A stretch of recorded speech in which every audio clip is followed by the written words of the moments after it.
Welcome to the Authority File. I'm Bill Mickey, your host and the editorial director at Choice. In this 4-episode series, we've been talking about podcasting, but our approach, appropriately enough, has been to examine how the medium fits into a scholarly context. By doing so, we've been asking what makes something, whether it's a book, a journal article, or even a podcast, scholarly. What mechanisms, frameworks, standards, and techniques define scholarly content?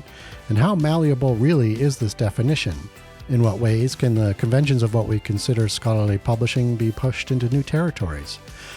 My guests for this series have been asking these very questions as they piloted a podcast series which then grew into a much more ambitious grant-funded project called the Amplify Podcast Network that's growing a network of podcasting as a form of scholarly communication, as well as building metadata standards and tools to help integrate podcasts into institutional archives and make them much more discoverable, all while establishing them as legitimate, open educational resources. Joining me is Hannah McGregor, Assistant Professor of Publishing at Simon Fraser University. Hannah is also the creator and host of The Secret Feminist Agenda, the original pilot podcast that helped inform the development of the Amplify Podcast Network. Also on the program is Siobhan McMenemy, Senior Editor at Wilfrid Laurier University Press, which is partnered with Simon Fraser University, Wilfrid Laurier University Library, and the Documentary Media Society to create and support the network. Wilfrid Laurier University Press is the sponsor of this 4-episode series of The Authority File. In this 4th and final episode of our series with Siobhan and Hannah, we talk about what's ahead for the network and their new research initiatives. Okay, so Hannah, you are currently producing season 4 of Secret Feminist Agenda, so congratulations on that. And you're taking a hiatus at the moment. I'm wondering if you could tell us a little bit about what's coming up. Oh, well, a few more episodes to finish out the season. I think Good. I have six more episodes left, I believe, or maybe 4. I'm bad at counting. However many episodes I have left to finish out season 4, I'll probably come back to it in September is my plan, and we'll finish it out over the course of the fall semester. Mm-hmm. And what I'm trying to do right now is think in some quite intentional ways about what I want that final arc of episodes to look like, because I think I might stop making the podcast at the end of the 4th season. Yeah, I keep coming back to this point that Cheryl Ball made in the peer review for the very first season, which is, this is a huge amount of work and you need to have an endpoint to this project because you cannot continue to make it at this rate forever. And at the time I was like, haha, watch me. And now I'm like, challenge accepted. Yeah. And obviously she was right. Somebody who has a lot of experience in what this kind of work looks like. He absolutely knew what she was talking about. And I am finding myself just wanting to have a little bit more space to do other things, to sort of work on other projects or even come up with other projects, to take up other opportunities. I want to be able to put the time and energy into the kind of capacity building work that's involved in the Amplify Podcast Network, that's about helping to build educational resources and infrastructure and make space for other people to get into podcasting, which is really exciting to me right now. And I'll have more energy for that if I'm not also actively producing a regular podcast myself. And so I want to, if this is going to be, at least for the time being, the end of Secret Feminist Agenda, I can start it up again whenever I want it. But if for now this is going to be the end, then I want to think intentionally about what those last episodes will look like. And so I don't know yet, but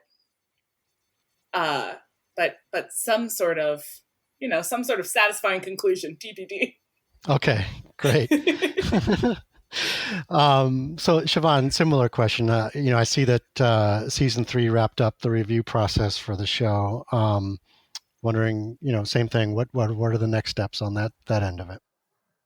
Well, Hannah we've already had conversations about the question whether Secret Feminist Agenda would have an additional season beyond the current, and so initially, if she decides not to conclude it, we will need to determine where peer review in its iterative form may or may not need to return to Secret Feminist Agenda. This is one of the questions that arose in peer review for us and among the reviewers, which is, when do you know when you're done? And I think that speaks to the podcaster and knowing when to stop the production of a particular series. But it's also a question for me and peer review. So, when are you done? And that question might be unique in my dealings with Secret Feminist Agenda, precisely because, as we said in the previous episode, Hannah had already begun the podcast when I began working on it. And so in a sense, I was always playing catch up. And there was no sense of there being a natural point of conclusion established from the beginning. Mm-hmm. So one of the things that I now have to think about with my eye toward the Amplify project and the 3 new podcast series is having the conversation up front as they are developing their podcast ideas about their intentions long term and what is realistic and what isn't realistic based on their workloads and what I've learned from Hannah with respect to the labor involved in producing a scholarly podcast season year after year. And that work, that developmental work, which is next for me in terms of the podcasting work, will also roll into further thought about the peer review questions, which, as we've discussed, are still in a state of flux. And I have to figure out where they were successful, where they were not successful, and which of them I might import into a standard, quote unquote, standard set of questions. Because I will want to ask a set of standardized questions that remain the same across each of those 3 podcasts. And then from there, I may elaborate questions to fit the uniqueness of each of the podcasts. So there's a lot of work to be done to think about the next peer review stage for new podcasting. Mm-hmm. And then there are the book manuscripts, which continue to roll in, and I have to keep moving along. Right. Let's not forget about those. No, indeed. All right. Excellent.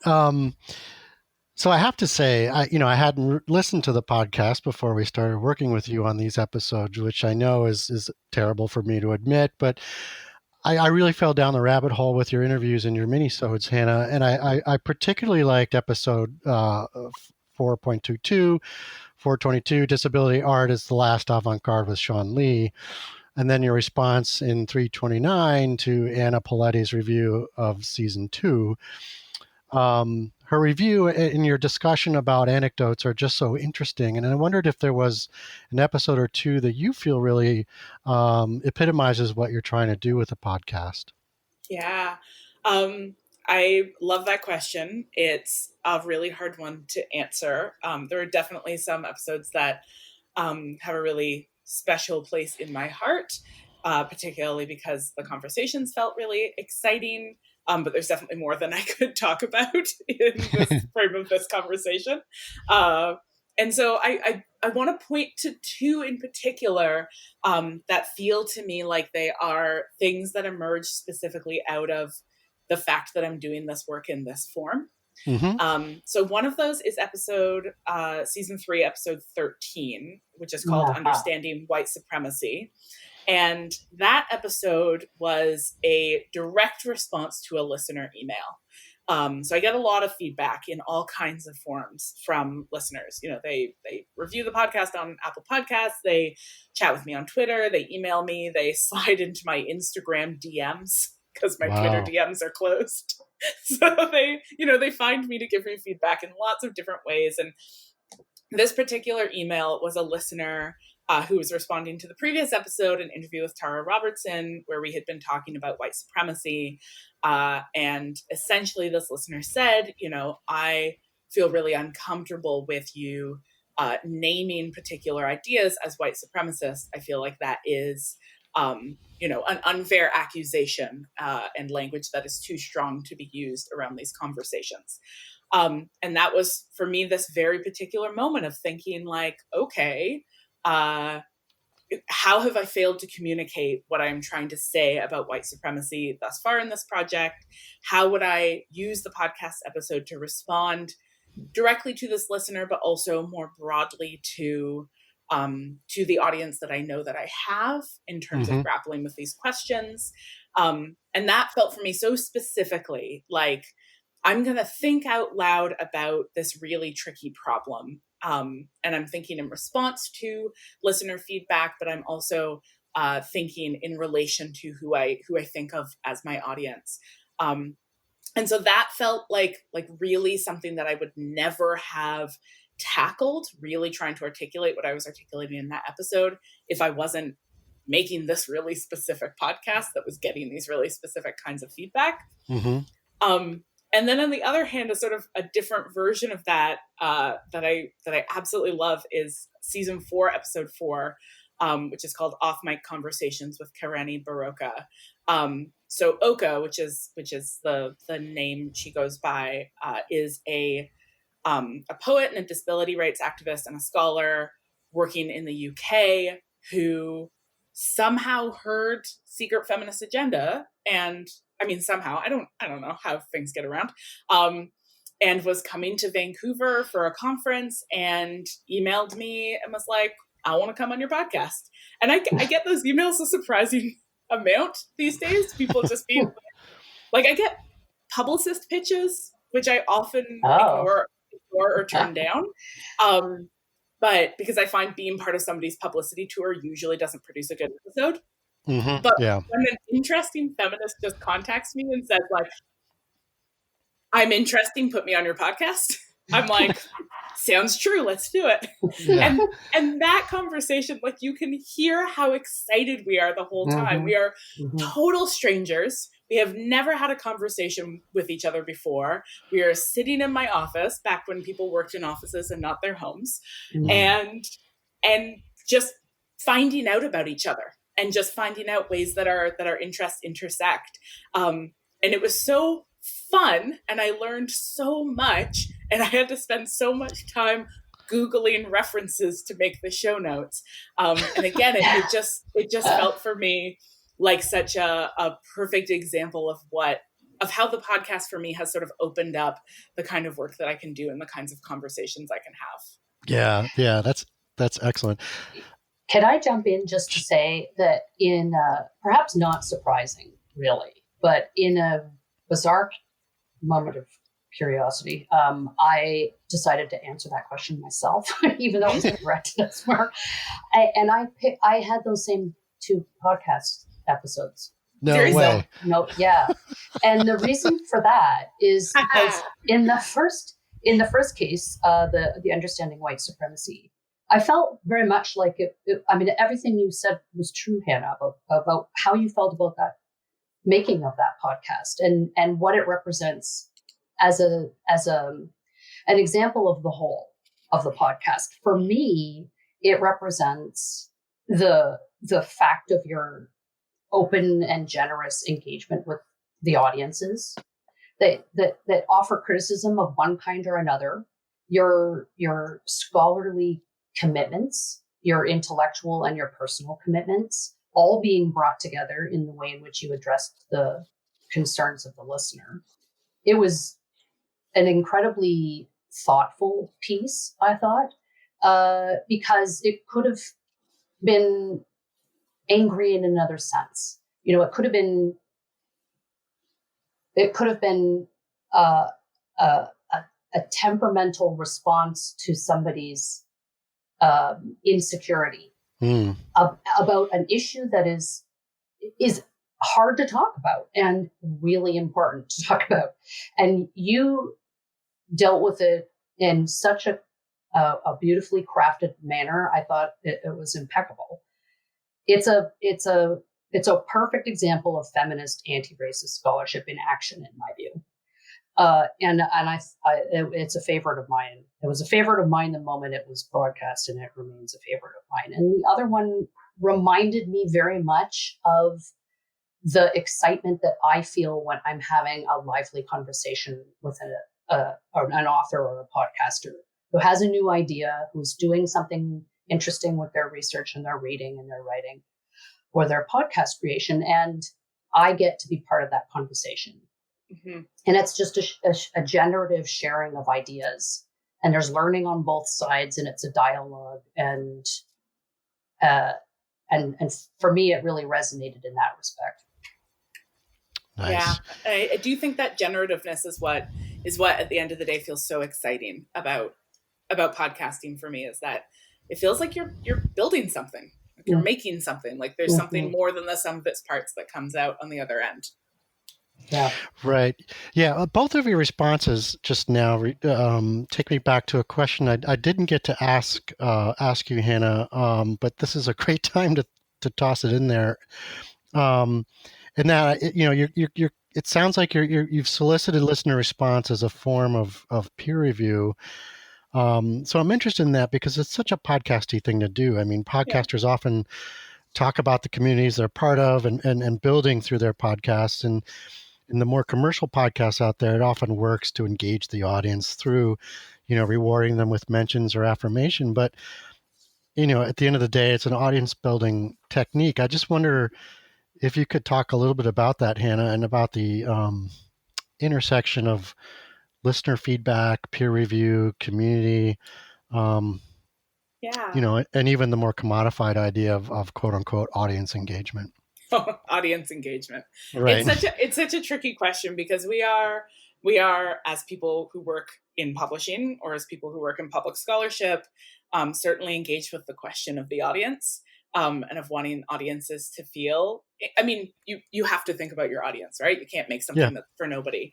But then you very quickly slide into this sort of engagement, this reductive treatment of like something is as relevant as its numbers.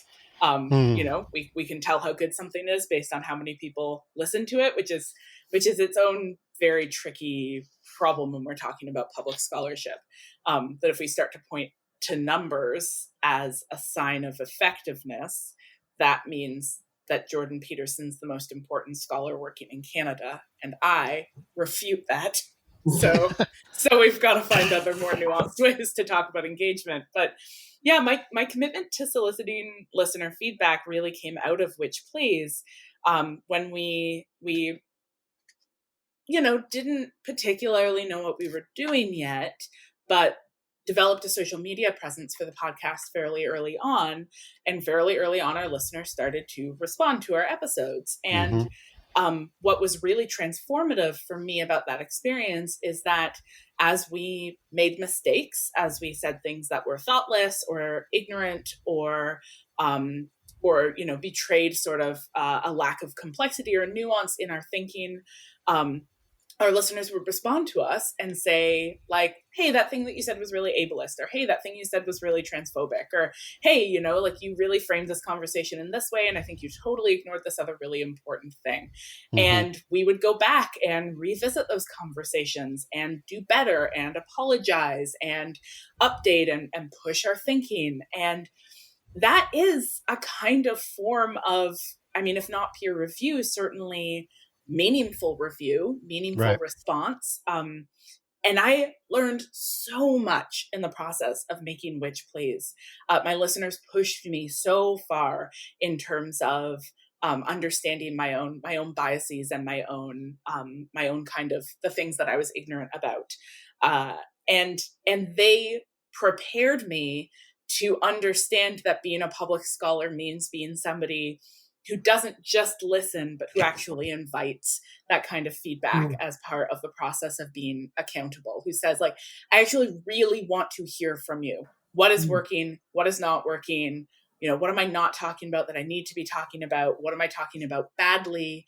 And by really explicitly saying to listeners, I want that feedback, and then modeling that you respond to it, which is really important. Not only do I make my listeners feel a sort of sense of ownership in the project, a sense of involvement, even a sense of safety, within the project. They know that if I mess up, I will listen to them when they tell me, and I will try to do better. But it also just makes the work better, because the whole premise of the project is that conversation produces better, more interesting, more exciting ideas. And that conversation on one level is with my guests, and on another level, it's with Siobhan, and on another level, it's with my peer reviewers, and on another level, it's with my listeners.